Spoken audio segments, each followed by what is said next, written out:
Hi everybody, Jane here, and today I'm talking to you about the marriage clock. I did want to let you know I am at the library today and I do have company next door, so if you hear a little bit of interference, I apologize. There was really no way to avoid it and still get my recording done today. I'm on a little bit of a tight schedule today, more so than normal. Normally, if there's other people here, I just head out, but today, not so much. So the marriage clock is about a girl named Leila who is a Muslim American. Her parents are from India, and she has been raised in the US. She is 26 years old, and her parents feel that it is high time she get married. And they've been trying to play matchmaker for her for a while, and she's very resistant. She has a ton of ideas and requirements about the romance and the love and the things that she wants in a husband. I believe she said that she made a list and it filled 7 napkins of the things she wanted in a husband. She loves like the Bollywood romances, and she's basing so much of her ideas of romance on these movies. Leila's parents are putting a lot of pressure on her because in their religion, marriage is incredibly important.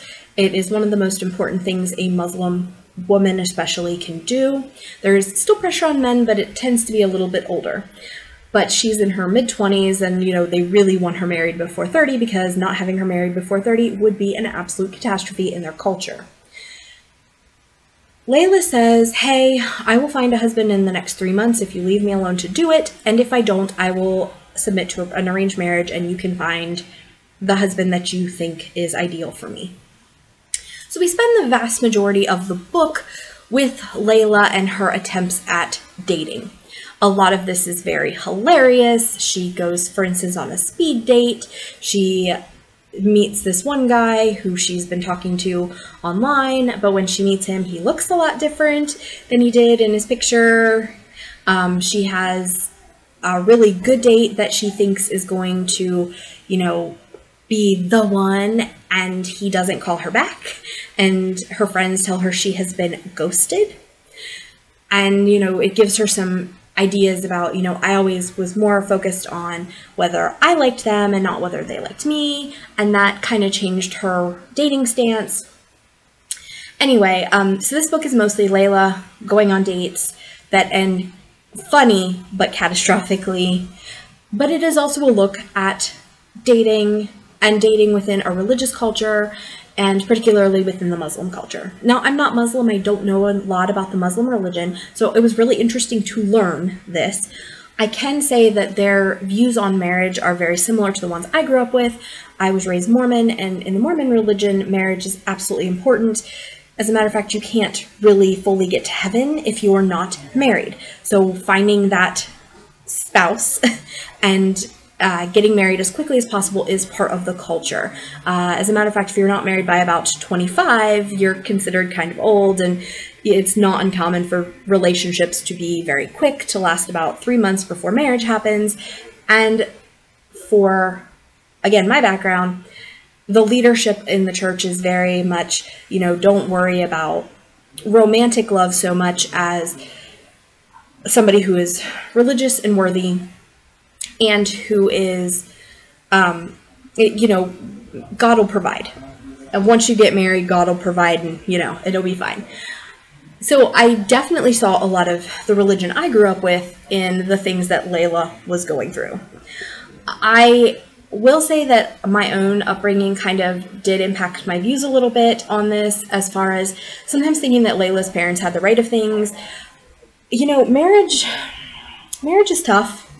And I do think that romantic love before marriage is nice and wonderful, but true love has to come after marriage, because until you've cleaned somebody's socks up and underwear and listened to them puke, you really can't fully love someone. I don't think real love happens until after marriage.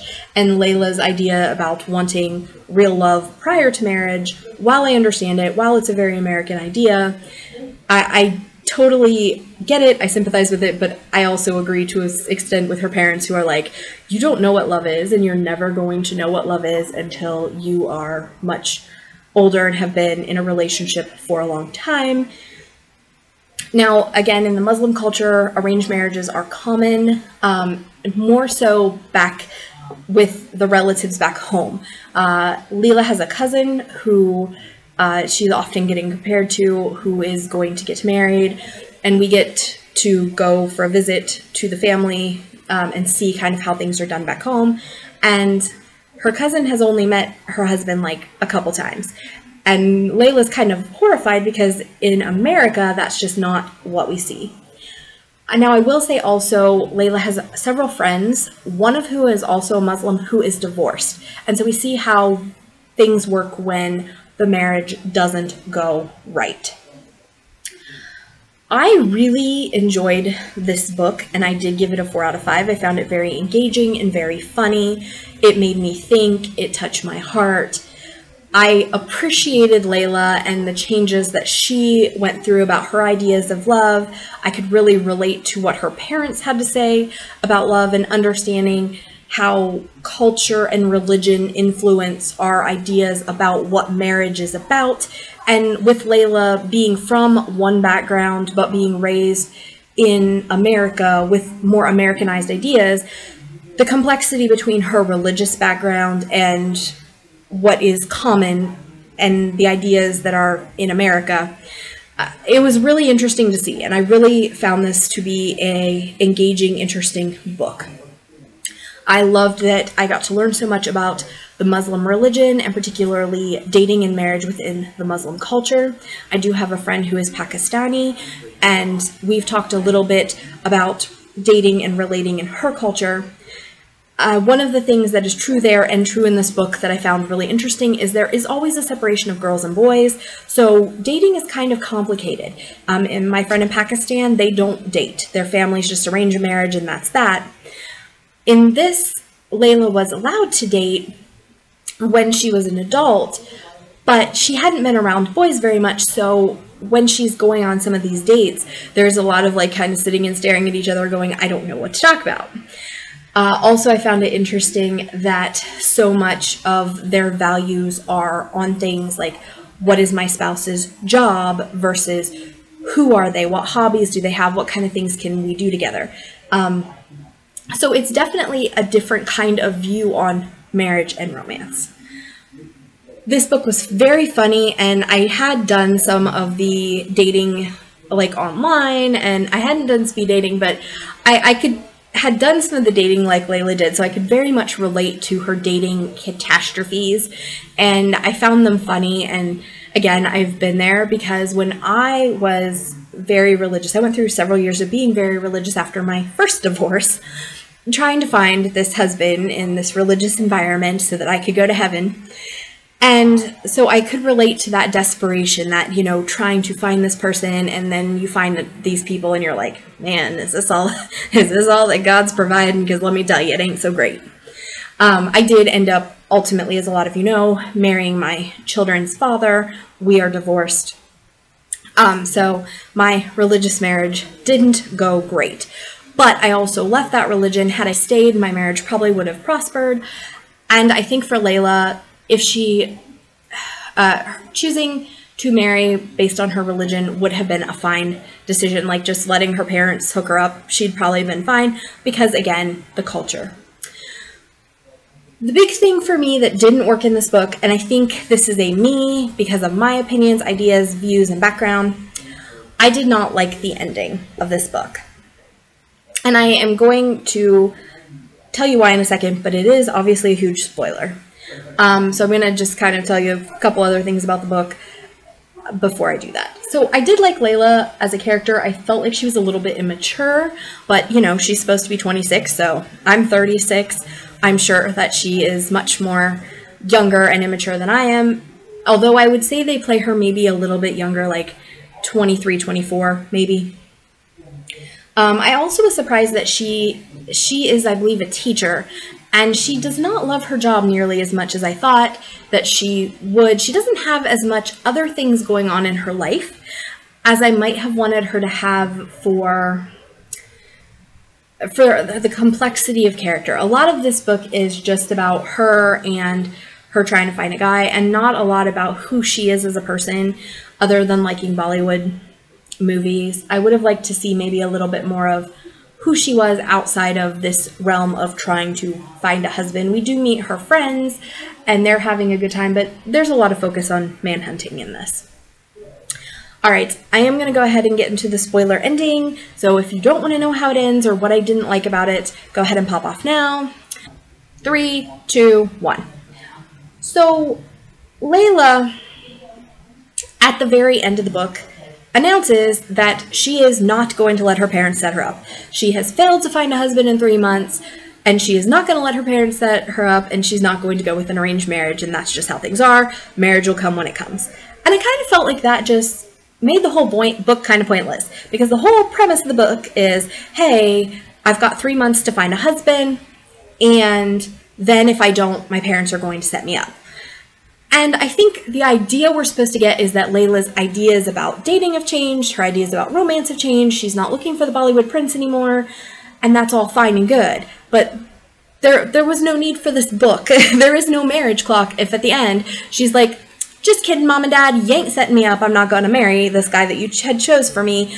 This whole thing that we were doing where I promised that I would let you find a husband, we're not doing that now. And I just felt that that kind of made the book rather pointless. I also felt that with Layla, in this religious setting and in this background, she could have been happy in an arranged marriage that her parents had set up. Also, there is almost a relationship that she really liked. She finds out the guy that she thought ghosted her didn't ghost her. But instead of like trying to pick that back up, she's all like, I'm just going to be a single, independent, happy woman until I naturally find a man and naturally things happen. And that's a very Americanized view. And I'm not sure how that would work for a Muslim American woman. Like, I almost need a sequel to finding her man and happy and everything to feel fulfilled by this book. So that ending kind of really let me down and wasn't what I was expecting, because what's the point of this book if the whole book is, I have 3 months to find my perfect husband or my parents will put me in an arranged marriage, only to be like, yeah, you're not arranging my marriage, end of story, I'm just going to stay single until I naturally find a man. I didn't like it, and I think it didn't work. But I think with the current environment and with the other things in our culture, especially people who weren't raised in a religious culture and don't know how serious marriage can be within religion, I think they will really appreciate the ending and be like, girl power. Like I said, I think I didn't like the ending, but most people will. I found that it made the book kind of pointless because we no longer are counting down. We're right where we started with Layla being single and trying to find men and or not. I mean, she's not really hardcore dating in the beginning either. So, yeah. I did think the book overall was funny. There was some great funny moments. I had a good time with this book, but the ending kind of was like, well, what was the point of that whole book then? So I do recommend The Marriage Clock if you like chick lit and if you are interested in Muslim culture. I really did enjoy this. It was a fun read, even though, again, I thought the ending was kind of pointless. Made the whole book kind of pointless. Other than the ending, really enjoyed it. This is Jane. If you have read The Marriage Clock, I would like to know what you thought, particularly of the ending. If you can do so without spoiling, I'd appreciate it. You know, did you feel like I did that it kind of invalidated the whole book? Or did you feel like that was the right call for Layla? And like the only way this book could have ended? If you have other books that are similar to this that I might enjoy, I would love recommendations, especially because I have a friend who is Pakistani and Muslim. I really am interested in books on Muslim culture, particularly fiction books, and particularly where it is positively depicted. I do like chick lit, I do like humor, a little bit of romance would be great. Something similar to this maybe, but with an ending where we actually get a marriage would be awesome. Any of those. If you are new to the channel, please subscribe. Also, my social media is below if you would like to connect with me off of YouTube. I also like to remind people I am an author. Below in the description box are links to my books on Amazon and Smashwords. I also have books on Barnes & Noble, Kobo, and Audible, plus other places. Notably, my books are on Overdrive, so if your library has Overdrive, you may be able to check them out for free. I write romance. If you have Kindle Unlimited, I have several books on the Kindle Unlimited program that you can read for free. I also have books on Audible, so if you have Audible credits, you can get them for free. And or if you have the Audible romance package, you can read for free. So lots of ways to give me a try for free if you love romance. This has been Jane. I'll talk to you next time. Bye.